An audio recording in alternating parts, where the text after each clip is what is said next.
Harry, 7 goals for the Socceroos in 17 appearances. That's a pretty special record. You're making a habit of scoring. Tell us a little bit about last night and that goal. No, it's obviously nice to get back on the score sheet. Obviously, I started well in terms of my goal record, and then I hadn't scored for a number of games, which was pointed out to me every camp, really. And to be fair, I think this camp we've done a lot of work on set pieces for and against. And if he kind of moved me into a different role of just in the 6 yard box instead of starting from kind of on the 18 yard box and running in. So yeah, it was a kind of different role for me, but obviously it was one that kind of paid off, and yeah, delighted to get back on the score sheet.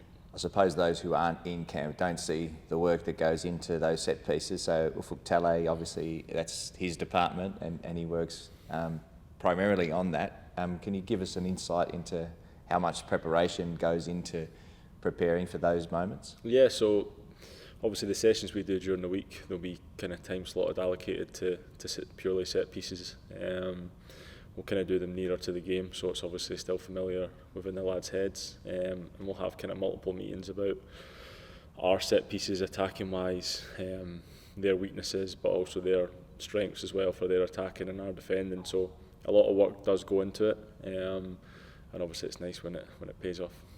Talk us through the actual goal, because there's a lot of physical stuff that happens in the lead up to a goal like that. You have to be pretty strong to fend off your marker, and I think he had his arms around you when you scored. Yeah, well, the first corner was pretty much the exact same ball, really. Just didn't really manage to get it. He was kind of giving me a big bear hug, and didn't let me move, so I kind of just tried to be a little bit more mobile on the second one. And yeah, all credit to Boiler, because it was a great delivery, and he's got a few assists for me now for the Socceroos. So yeah, it was a great ball from him, and put it in a great area that I could just go and attack it, and yeah, thankfully it went in. Tell us about the game itself. Obviously, great to be back playing with the national team. It was an intense atmosphere. What was it like? Yeah, no, it was great. I think the general feeling after the game was one of disappointment. Because we obviously were 2-0 up and we let it slip, purely from mistakes from ourselves, and that was the one thing that we kind of we're disappointed about, because it wasn't like they kind of carved us open, or I don't think Matty had too much to do. It was kind of our own kind of doing, but yeah, listen, they're a really good team. Obviously they're ranked 12th in the world, so obviously to come here away from home, obviously in that atmosphere and the crowd, and to be disappointed to get a draw is, you know, a really good, you'd say, stage for our team to be at, and I think we're moving in all directions. Highs and lows of football. We spoke about the high. What about the second goal? Talk us through that. I mean, how did that play out? Yeah, it was just a long ball. It was purely my mistake. Obviously Matty behind me had kind of nothing to do with it. It was me. I've got to head it away. Simple as that. Yes, I'll take full responsibility for that. But again, I'll learn from it. Obviously with the pitch, kind of some balls skid through, some balls check back, and that one's just checked back, you know, into their striker. So yeah, it's one of them that I've watched a few times, obviously since last night, to see what I could have done. And yeah, I've just got to head it away. Simple as that. I suppose the pitch plays a part in it too, because you do that most times playing on a normal grass pitch and the ball skids. Is that sort of natural yes, reaction? I mean, listen, that was my thinking, but I think, you know, I've got to look at myself and say I've played 90 minutes on the pitch, and I know what the pitch can do. So I probably just got to be more smarter in that situation, and obviously we're holding on to the lead. So yeah, you know, I've just got to head it away. Special night for you too, because I think you had some family here. Tell us about that. Yeah, no, it was great. Obviously my girlfriend flew over to meet her dad, so her dad lives in the States, so it was great to finally meet him after kind of 6 years of being together with her.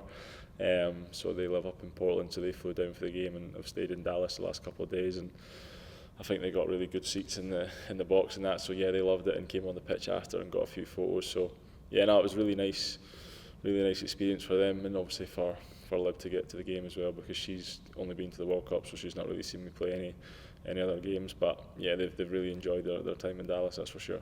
Now back home, obviously you'll go back to England, and obviously working hard to get back into the starting lineup. Tell us a little bit about that. It's been a difficult start for you for this season. Yeah, it's been tough. Obviously, I think there was a lot of kind of things mentioned in the press and that about kind of going on loan and stuff like that. But Yeah, listen, I am a Leicester player, and I'm going to do everything in my power to try and get back in the squad. Obviously, it's the manager's decision. So yeah, all I can do is kind of work hard and try and prove to him that I can get back in the squad. Yeah. And looking forward, obviously, to playing in England at Wembley. What would that mean to you to play against England at Wembley? Yeah, it'll be a great occasion. Obviously, the travel won't be as much as normal, so obviously 2 games there with the New Zealand one as well. Yeah, it'll be another fantastic occasion, another really big stage for all the lads to play at. I think if you look back now in the last few camps we've had since the World Cup, all the games have been a really high standard, really tough opposition, and I think we've acquitted ourselves really well against them. I think we were saying before the game yesterday that we can play at this level as a team. I think the one thing looking back at the Argentina game in Beijing, it probably took us kind of 15-20 minutes to get going, and then when we did get going I thought we played really well, and it was one of them where we've proven that we can play at this level against these opposition. So we've got to do that from the first whistle, and I thought we done that last night very well.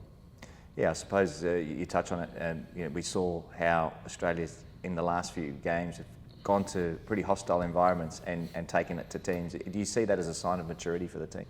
Yeah, it's got to be. Obviously, you're integrating new players as well, and all the different camps. But obviously, you've kind of got the core players there, and you've got your core principles and your beliefs and how we are on the pitch and off the pitch with the team culture as well. It's massive. That starts from the boss, and he's really keen on it. So, yeah, for me, the new lads coming in have been excellent. Fitted in really, really well. Obviously, a couple of debuts last night, and I thought they all done brilliantly. But yeah, like you say, it's great to play the big teams and friendlies, but fixtures as the boss would say, and kind of prove to ourselves that we can mix it with the best. And so take it to England. We don't sit back and take the same attitude into the game at Wembley. Yeah, listen, I think speaking to the lads and obviously about the game, we've got to play to our strengths, and one of our strengths is pressing off the ball.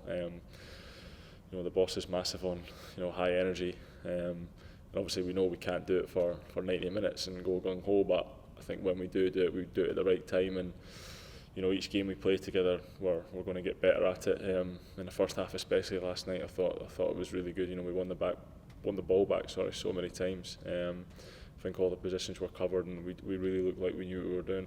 And yeah, hopefully, obviously, that continues with each game we play. Cam made his debut last night. Great moment for him. What was it like partnering him in the centre of defence? Yeah, I thought he was great. Obviously, another Scottish accent in the team, which is nice. And yeah, I thought he did really well. He was really strong. Won a lot of defensive headers. Really great position, and obviously he's vocal and he's a leader as well, which helps me at the back and to control what's in front of us. But obviously he was really calm and composed in the ball as well, which is not easy to do on that kind of artificial surface when it's bobbling and the bounce of the ball and stuff. But no, I thought he done really well, and I'm so pleased for him because for the last couple of years he's been playing really, really well for his clubs, and yeah, it's great to have him in camp, and I'm delighted that he's made his debut. And the guy you normally played next to was playing out on the left side of defence, at left back. What did you make of Kai Rolls at left back? Yeah, new role for him. Again, I thought he was really good. Had a couple of really good tackles early in the first half, and yeah, obviously it's a new role for him, so he was adjusting as well. But no, I thought he got forward well, defended really well. And I think he's a versatile player. I think he's one of them guys that if you had asked him to go and play right wing, he'd do it without a moment of hesitation. So yeah, he's one of them all for the team. So yeah, I thought he was really good.